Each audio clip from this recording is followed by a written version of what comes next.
것은 우리가 깨닫고 돌아서는 순간이 있어야 된다라고 하는 것이죠. 많은 사람들이 살아가면서 자기가 지금 잘못 생각하고 잘못 판단하고 잘못 살아간다라고 하는 것을 거의 생각을 하지 않죠.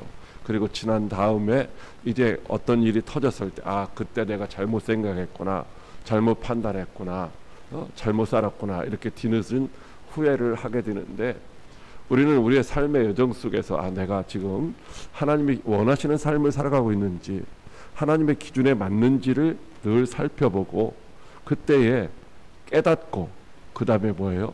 돌이키는 것이 있어야 된다라는 거죠. 우리는 내가 이렇게 하면 안 되는데 라고 생각하면서도 여전히 거기서 벗어나지 못하는 경우가 있어요. 내가 미워하면 안 되는데, 내가 시기하면 안 되는데, 그런데도 그 부정적인 생각을 떨쳐버리지 못하고 여전히 거기에 매여 사는 경우가 있다라는 거죠. 우리 모두가 다 연약하기 때문에 이 세상 가운데 살아가는 동안 바로 그렇게 죄에 매여서 어둠 가운데 살아가게 된다고 하는 것입니다. 어떤 특별한 사람들의 이야기가 아니라 우리 대부분이 그럴 수가 있다라고 하는 것이죠. 하나님의 마음에 합했던 다윗도 역시 그와 같은 시절이 있었다라고 하는 것입니다.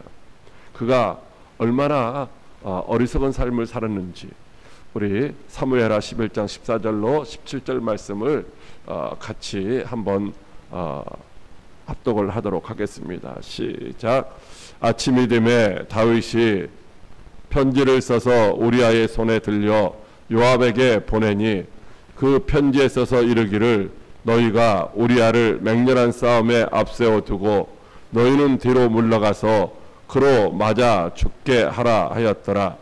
요압이 그 성을 살펴 용사들이 있는 것을 아는 그곳에 우리아를 두니 그 성 사람들이 나와서 요압과 더불어 싸울 때에 다윗의 부하 중 몇 사람이 엎드러지고 햇사람 우리아도 죽으니라.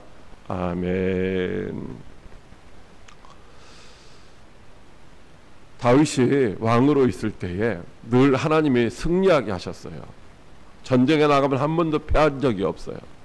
그때도 이제 암몬과 전쟁이 있었는데 다윗은 나가지 않고 신하들만 나가서 싸우고 있었는데, 다윗이 한가롭게 왕궁에서 거닐다가 목욕하는 한 여인을 발견하고 음욕이 발동되어서 그를 데려다가 그를 간음했습니다.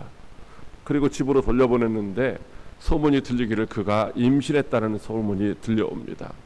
그래서 그 사실을 덮기 위해서 그의 남편 전쟁터에 있는 우리아를 불러가지고 그를 칭찬하고 잘 대접하고 먹이고 저녁에 집에 가서 잠자라고 이렇게 했는데, 우리아는 내 동료들이, 나의 상관이 전쟁터에서 전쟁하고 있는데 내가 어떻게 한가롭게 집에 가서 아내와 잠을 잘 수 있느냐고 집에 안 들어갔어요. 그래서 그 이튿날도 다윗이 그 소리를 듣고 다시 한번 그렇게 하고 신신당부해서 집에 가서 잠을 자고 이제 전쟁터로 가라 이렇게 했는데도 여전히 우리아는 그것을 거절을 했던 것이죠. 충성스러운 신하가 아니겠습니까? 그런데 그런 우리아를 이제 다윗이 어떻게 하고 있는 거예요?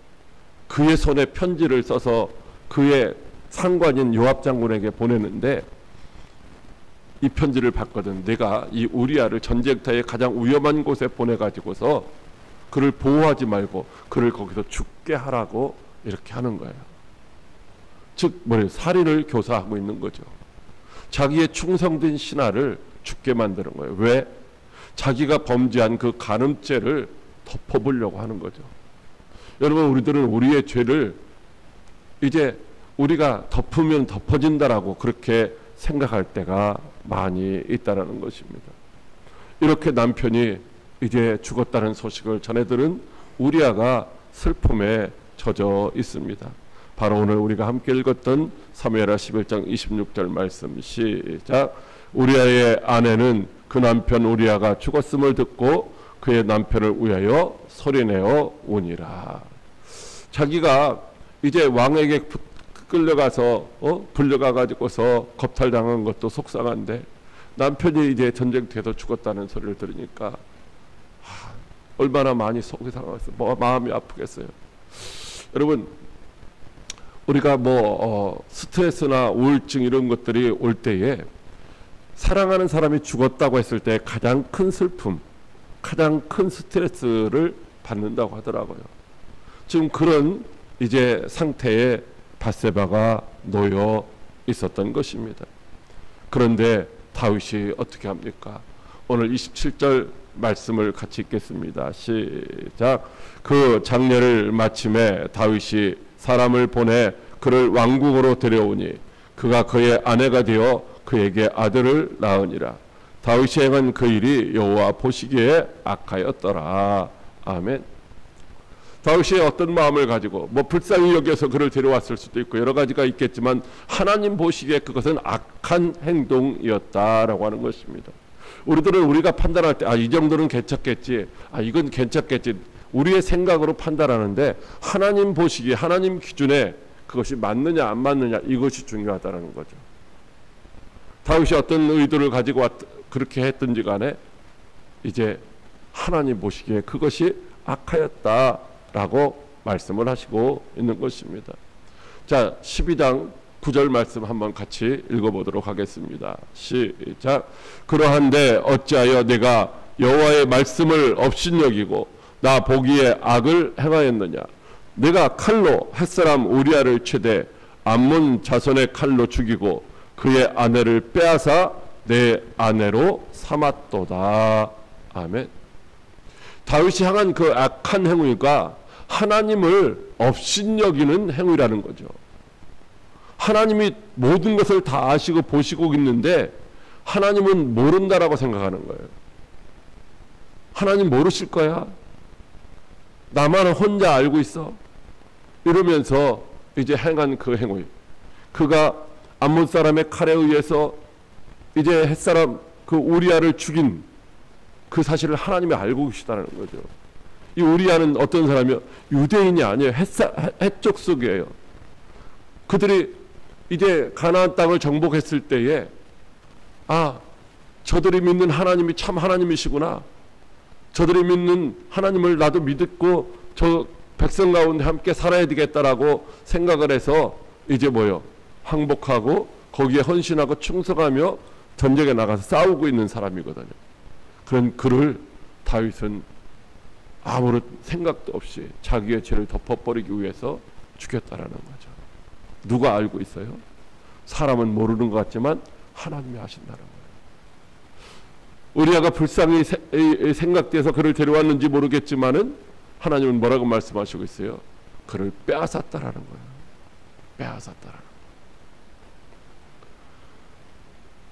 여러분, 이렇게 많은 사람들은 죄를 지으면서 죄인지도 모르고 악한 일을 행하면서 악한 것들을 계획하면서 그것을 그런 줄도 모르고 이제 행하는 경우가 많이 있다라는 거죠. 하나님은 다 아셔요. 그리고 하나님은 어떻게 생각하실까? 하나님의 마음을, 그런 모습을 보는, 우리의 죄악된 모습을 보는 하나님의 마음은 어떠하실까? 창세기 6장 6절로 7절 말씀 시작. 땅 위에 사람 지으셨음을 한탄하사 마음에 근심하시고 이르시되 내가 창조한 사람을 내가 지면에서 쓸어버리되 사람으로부터 가축과 기는 것과 공중의 새까지 그리하리니 이는 내가 그것들을 지었음을 한탄함이니라 하시니라. 아멘. 여러분, 하나님은 우리를 지으셨을 때 우리를 보시고 어떻게 하세요? 보시기에 심히 좋았다라는 거예요. 그런데 그런 인간이 범죄해서 하는 모든 일마다, 생각하는 모든 일마다 악하니까 하나님 마음이 너무 슬프고 괴롭고 근심되고 한탄을 하셨다는 거죠. 어떤 경우에 그런 사람들도 있죠. 열심히 배 아파서 자식을 낳았는데 열심히 뒷바라지하며 키웠는데 이제 부모의 기대를 저버리고 속을 썩일 때 내가 어쩌자고 저런 자식을 낳았는가, 이런 소리를 하는 경우가 있잖아요. 하나님의 마음이 그렇다라는 거예요. 여러분, 우리가 잘못하면, 하나님의 뜻대로 살지 못하면 하나님께서, 하나님 아버지께서 이렇게 마음 아파하시고 근심하시고 걱정하시고 염려하신다라고 하는 거죠. 하나님은 그렇게 마음만 아파하시고 마실까요? 그렇지 않습니다. 오늘 사무엘하 12장 1절로 4절 말씀 같이 합독합니다. 시작. 여호와께서 나단을 다윗에게 보내시니 그가 다윗에게 가서 그에게 이르되 한 성읍에 두 사람이 있는데 한 사람은 부하고 한 사람은 가난하니 그 부한 사람은 양과 소가 심히 많으나 가난한 사람은 아무것도 없고 자기가 사서 기르는 작은 암양 새끼 한 마리뿐이라. 그 암양 새끼는 그와 그의 자식과 함께 자라며 그가 먹는 것을 먹으며 그의 잔으로 마시며 그의 품에 누움으로 그에게는 딸처럼 되었거늘 어떤 행인이 그 부자에게 오매 부자가 자기에게 온 행인을 위하여 자기의 양과 소를 아껴 잡지 아니하고 가난한 사람의 양 새끼를 빼앗아다가 자기에게 온 사람을 위하여 잡았나이다 하니. 아멘. 여러분, 부모가 잘못되면 자식을 향해서 권면하고 책망도 하고 이렇게 하잖아요. 근데 자기 힘으로 안 되고 그럴 때는 뭐요? 또 학교의 선생님의 도움을 받는다든지 아니면 교회의 목회자의 도움을 받는다든지 어떻게 해서든지 자녀가 잘 되도록 권면하기도 하고 이제 책망도 하기도 하는 거죠. 오늘 하나님이 나단 선지자를 다윗에게 그래서 보내신 거예요. 다윗이 행한 그 일은 살인죄예요. 살인죄.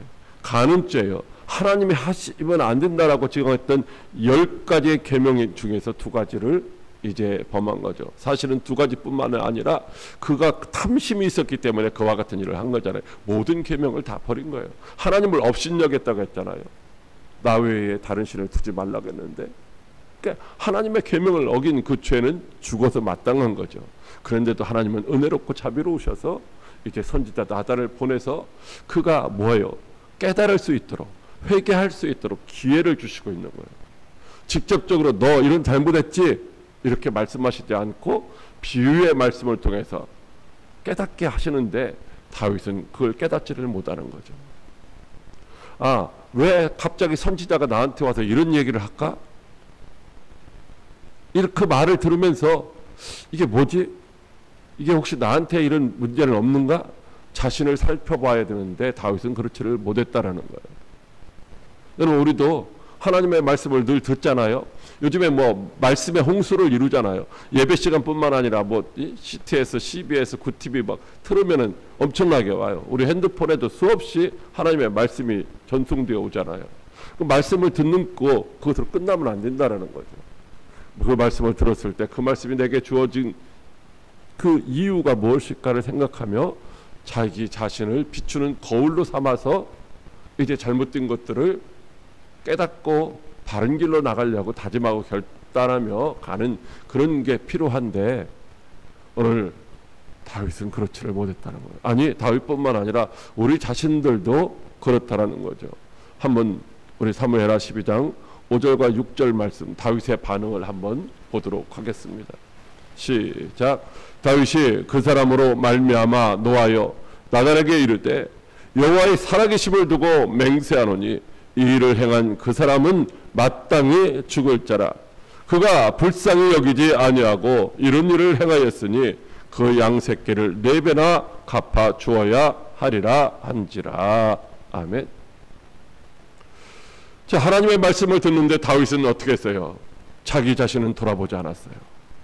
그리고 그가 누군지는 모르지만 그 사람은 이제 하나님 앞에서 범죄했기 때문에 죽을 자라는 거예요. 죽어야 마땅하다는 거예요. 4배나 변상을 해야 된다는 거죠. 여러분, 우리가 뭐 뉴스를 통해서든지 어떤 소식을 전해 들으면서 많이 정죄하죠. 판단하고 비판하고 나는 안 돌아보는 거예요. 나도 저런 상황에서는 저러지 않았을까? 예를 들어서 뭐 어떤 학생이 지난번에 보니까 지나가다가 돈 뭉티를 주워서 경찰서로 가지고 가서 전달을 해줬더라고요. 그 보니까 CCTV에 다 찍히고 있어요. 그게 다. 그러니까 우리 일거수일투족이 하나님 앞에서도 드러나고 사람 앞에서도 드러나는 거죠. 과연 나는 나 같은 경우에는 저런 때에 저렇게 선행을 했을까? 혹은 때로는 뭐 악한 일을 한 사람들을 보면서 나는 저 상황에서 저렇게 저 사람처럼 나쁜 짓을 하지 않았을까? 이것을 돌이켜보고 우리 자신을 반성하고 우리 자신들을 책찍질할 줄을 알아야 되는데 지금 다윗은 뭐예요? 자기를 안 돌아보는 거죠. 그리고 화를 내는 거예요. 그 사람, 그런 잘못을 한 그런 나쁜 놈이 누구냐고. 그런 사람 마땅히 죽어야 된다고.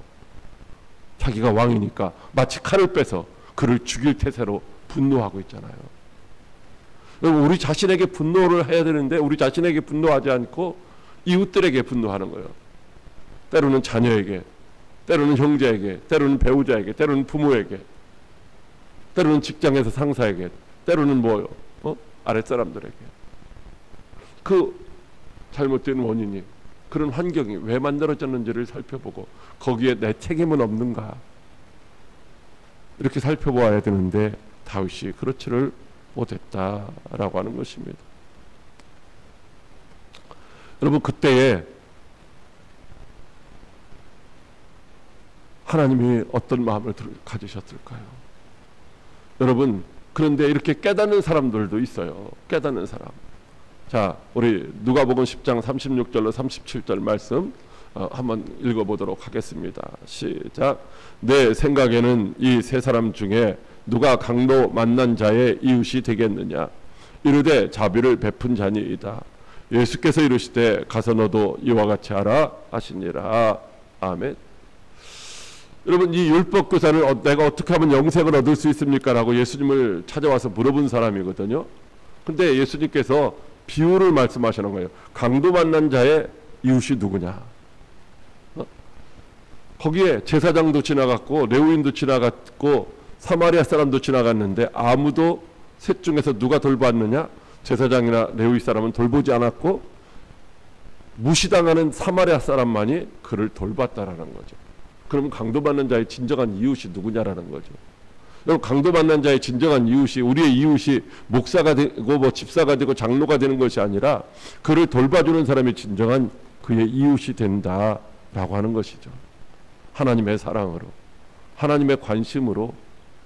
그 영혼이 예를 들어서 예수 믿지 않으면 어떻게 되는 거예요? 지옥 가잖아요. 지옥 가들고 내버려 두면은 그것은 뭐예요?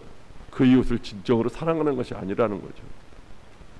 내가 핍박을 당하고 내가 어려움을 당하고 시련을 당해도 그를 어떻게 해야 돼요?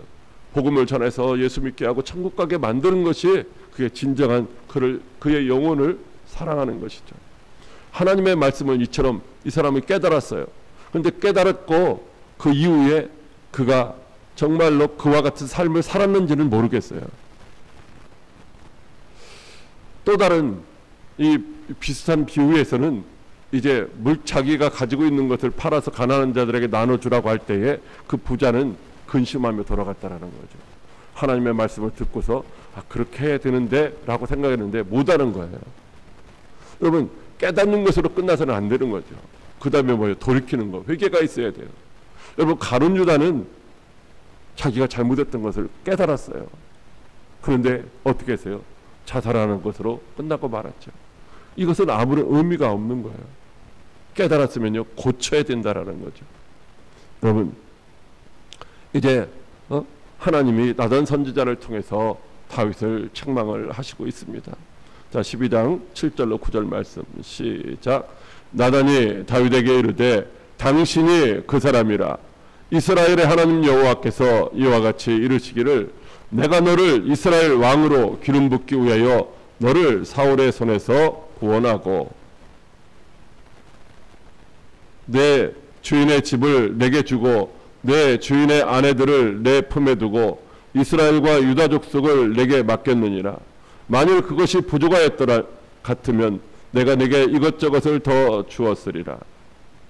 그러한데 어찌하여 내가 여호와의 말씀을 업신여기고 나 보기에 악을 행하였느냐. 내가 칼로 햇사람 우리아를 치되 암몬 자손의 칼로 죽이고 그의 아내를 빼앗아 내 아내로 삼았도다. 아멘. 깨닫지 못하니까 안타까우니까 하나님께서 뭐라고 하시죠? 당신이 그 사람이다. 내가 그 사람이다. 내가 죄인이야. 라고 책망을 하시는 거죠. 그러면서 내가 지금 왕이 된 것, 내가 이렇게 부유하게 사는 것, 내가 행복하게 살 수 있는 것, 이거 다 하나님이 다 베풀어 주신 은혜라는 거죠. 근데 우리들도 지금 살아있는 자체가 하나님의 은혜죠.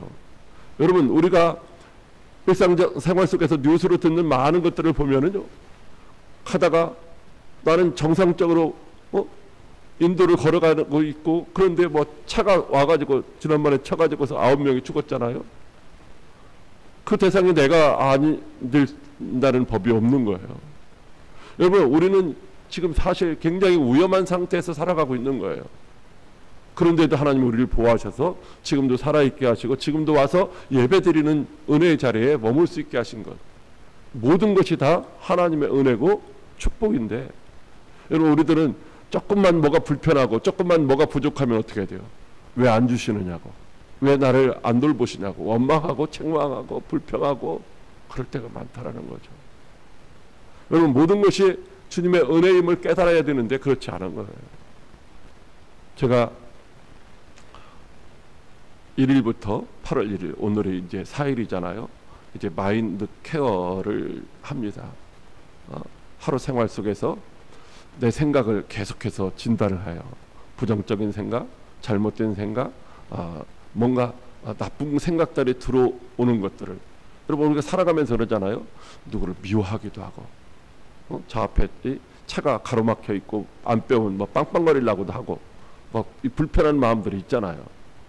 이런 부정적인 생각, 기다리지 못하고 인내하지 못하고, 이런 것들, 성령의 9가지 열매에 비춰서 그렇지 못한 부분들, 이런 것들을 즉각적으로 내가 진단을 하고 그것들을 고백을 하고 내 마음속에 있었다라는 것을 시인을 하고, 그 다음에 뭐 그것이, 그런 생각들이 사라지라고 거기서 선포하고, 또 그것이 사라졌음을 믿고 감사하는 것들을 이제 생활 속에서 반복을 하면서 그것을 저녁에 다 기록을 한 것을 그때그때 기록할 수 있으면 하고, 아니면 저녁에 기록해서 1시간 동안 우리 그룹들하고 팀하고 같이 나눕니다. 이렇게 지금 며칠을 지금 이제 하고 있는데, 하니까 어떻게 돼요? 그만큼 조심스러운 거죠. 내가 지금 이런 훈련을 하고 있지? 뭐 부정적인 생각이 들어올 수도 있잖아요. 누가 나한테 뭐라고 하면 나도 욱하는 이런 마음이 들잖아요. 바로 그때 그런 생각을 내가 하고 있다는 사실을 인정하고 그것을 사로잡아서 이제 예수의 이름으로 물리치는 거죠. 여러분, 하나님이 이렇게 다윗을 책망하고 있는 거예요. 여러분, 어쩌면 오늘 주시는 말씀을 통해서도 우리를 책망하실 수가 있고, 오늘 우리가 하루 살아가는 생활 속에서 만나는 누군가를 통해서도 하나님이 나를 책망할 수 있고, 어떤 환경을 통해서도 하나님이 나를 책망하실 수도 있다라고 하는 것이죠. 그럴 때 우리는 어떻게 해야 될까? 무덤덤하게 생각 없이 저거 나하고 상관없어. 오늘 많은 사람들이 뭐 우리가 생활 속에서 만나는 어떤 불의한 일들을 보면서 내가 저기 끼면은 공연히 손해보고 시간도 없는데, 그러면서 그냥 무시하는 경우가 많잖아요. 보게 하셨으면 뭐요? 보게 하신 이유가 있다라는 거죠. 도우라는 거죠. 여러분, 이렇게 하나님이 책망하실 때 다윗이 어떻게 했습니까? 하나님이 이제 이렇게 심판을 하셔요. 10절로 11절 말씀에 시작.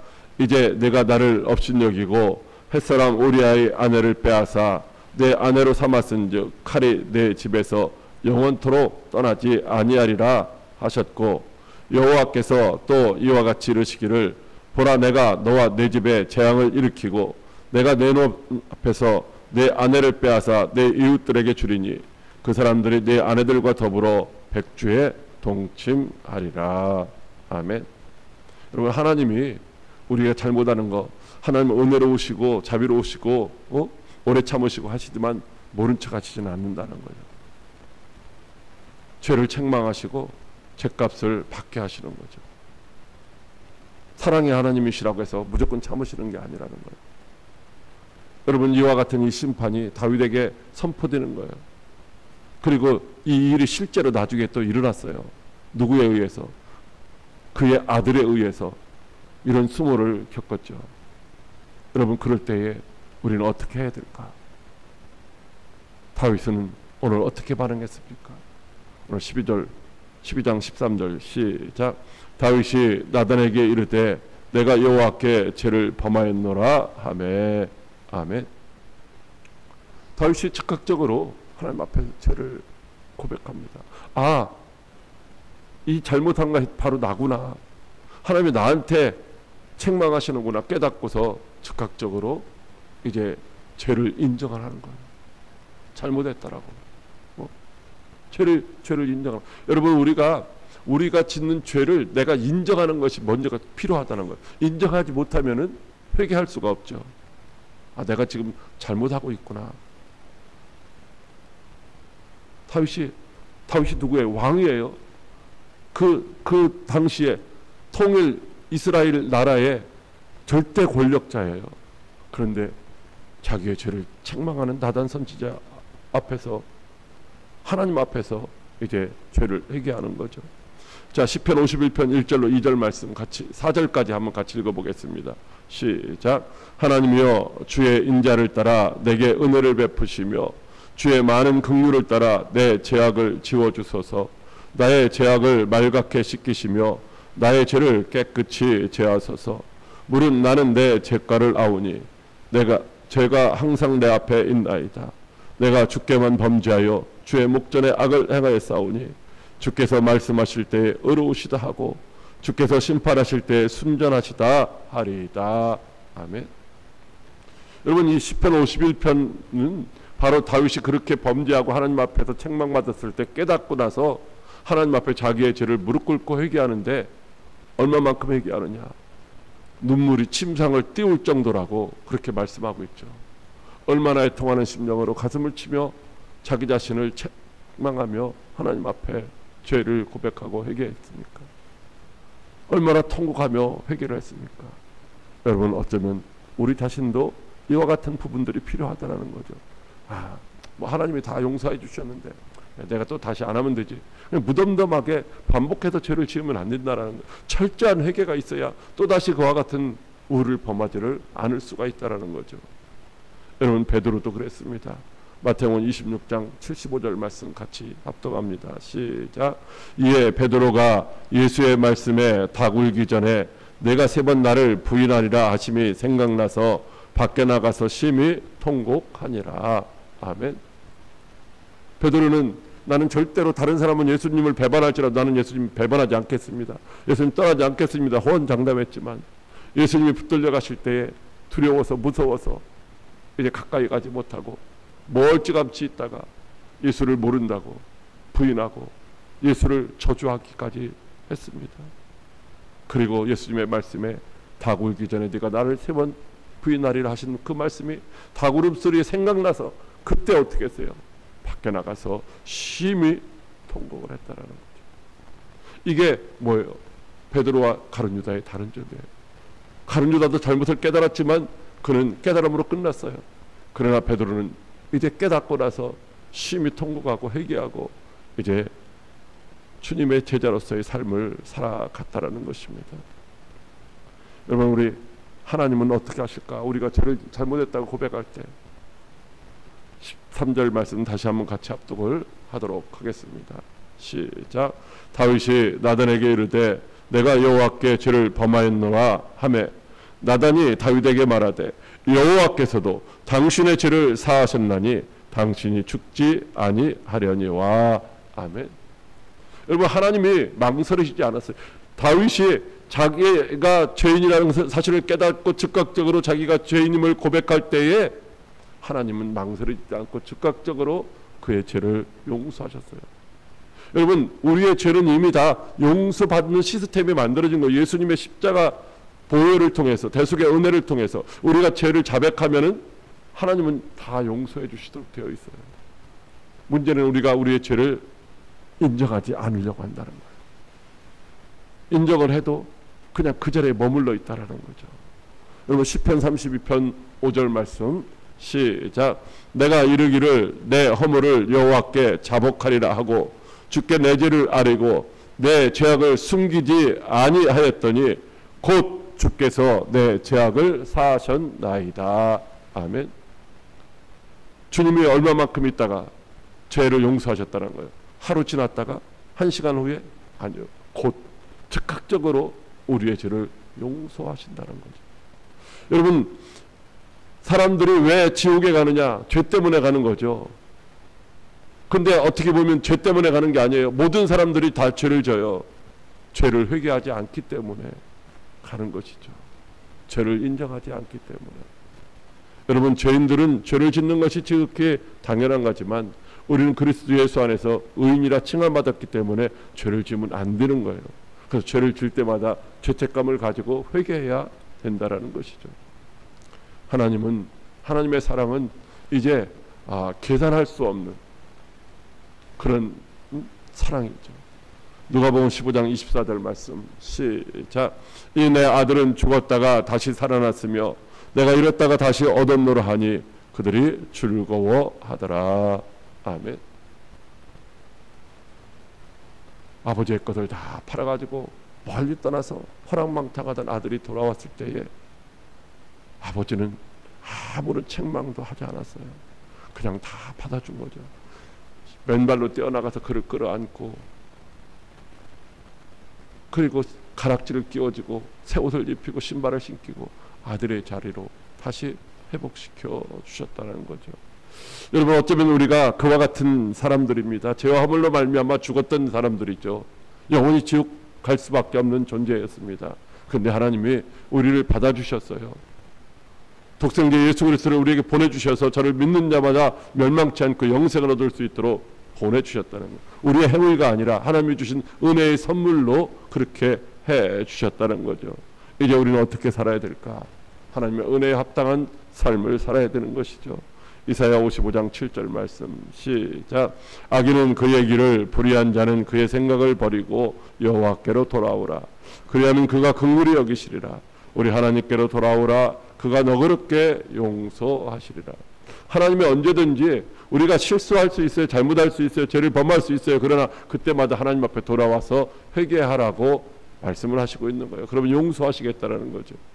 요한일서 1장 9절 말씀 시작. 만일 우리가 우리 죄를 자백하면 그는 미쁘시고 의로우사 우리 죄를 사하시며 우리를 모든 불의에서 깨끗하게 하실 것이요. 아멘. 생각으로만 깨닫는 것이 아니라 우리가 입술로 고백해야 되는 거예요. 하나님 앞에서 우리 죄를 자백해 인정하고 자백하면 주님 어떡하세요? 우리 죄를 사하신다라고 말씀하시고 있습니다. 여러분, 그럼 우리는 어떻게 살아야 되는가? 요한일서 8장 11절 말씀입니다. 시작.